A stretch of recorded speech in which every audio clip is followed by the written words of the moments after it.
Meet Captain Will Fritz, the Dallas super cop who resolved the Kennedy assassination as a Mafia hit 3 hours after Oswald pulled the trigger. This practical cop refused the role of chief. Chiefs have a way of getting fired, he told a friend.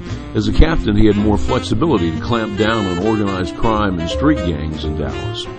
This is the book that names the old Dallas mob families and brings to life their relationships long hidden from public view.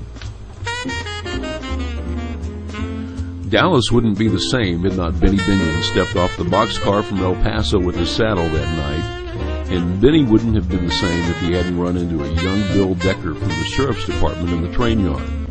Over time, and through his powerful connections like Joe Savello, Joe Campisi, and Warren Diamond, Benny became the largest force in Dallas bootlegging and gambling. Yes, this is the same Benny Binion of the Horseshoe Hotel and Casino in Las Vegas. This is a great story of one door closing and another opening.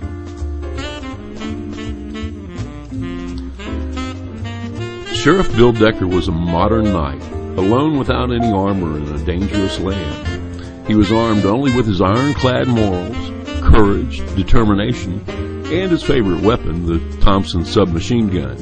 Think Elliot Ness without federal funding. Decker's Dallas was the time of the Ku Klux Klan, Bonnie and Clyde, Benny Binion, and Fred Browning. He was in the lead car when Kennedy was shot and controlled security for the event. It seems like everyone has a story about Bill Decker, and a lot of them are in this book. The stories of J. Frank Norris, Baptist preacher and inspiration for the movie Elmer Gantry, Fred Browning's nationally renowned Top of Hill Casino, and championship fighter Lou Jenkins are all intertwined in this fascinating slice of Dallas history. The Top of Hill Casino was host to movie, mob, and media celebrities from across America. In this book, you will learn about the first megachurch, First Baptist of Fort Worth, Texas, and the infamous J. Frank Norris's crusade to, among other things, close the casino. Slats Rodgers was born without the fear bone. His early obsession with flying resulted in him building Texas's first airplane. To support himself, he drove trains and there learned the fine art of delivering whiskey to less fortunate regions of the Southwest. Soon, he was able to afford aircraft worthy of his abilities. He was one of the first barnstormers and led the Love Field Lunatics on Sunday afternoon death-defying follies at the military field. Men like Slats usually lived short, colorful lives, but that was not his style. He lived a long, storied life that makes him great reading. Jim Gatewood is America's foremost author and storyteller about the days of Dallas yesteryears. His new book is John F. Kennedy Assassination, The Conspiracy. Here is a short preview from the author himself. The book should be out in late November.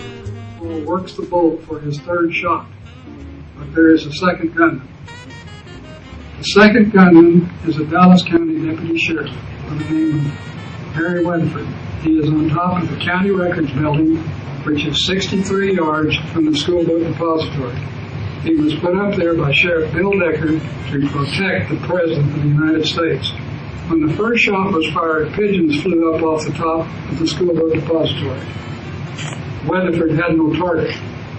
But when the second shot was fired, he saw the muzzle flash in the 6th floor window. So he did the only thing he could do. He swung his rifle around, but he could not get Oswald in the sights. He could get the muzzle of Oswald's rifle. The only thing he can do is to fire it. Now, in the meantime, Oswald is about to take his third shot. The limousine has slowed almost to a stop, and Jacqueline is coming out over the back end of the car. Oswald holds the Kennedys in contempt and hates them, and if he kills Jacqueline, this will send a message of fear to all ruling governments all over the country and let them know the Mafia is really the boss of what's going on.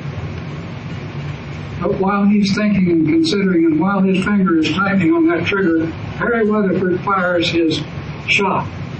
The bullet flashes in front of Oswald just as his finger tightens enough to squeeze the third shot, and as a result, it goes high, completely missing the motorcade, hits the curb on the other side of the street, and ricochets into the steel girder of the triple underpass. Harry Weatherford is an unsung hero.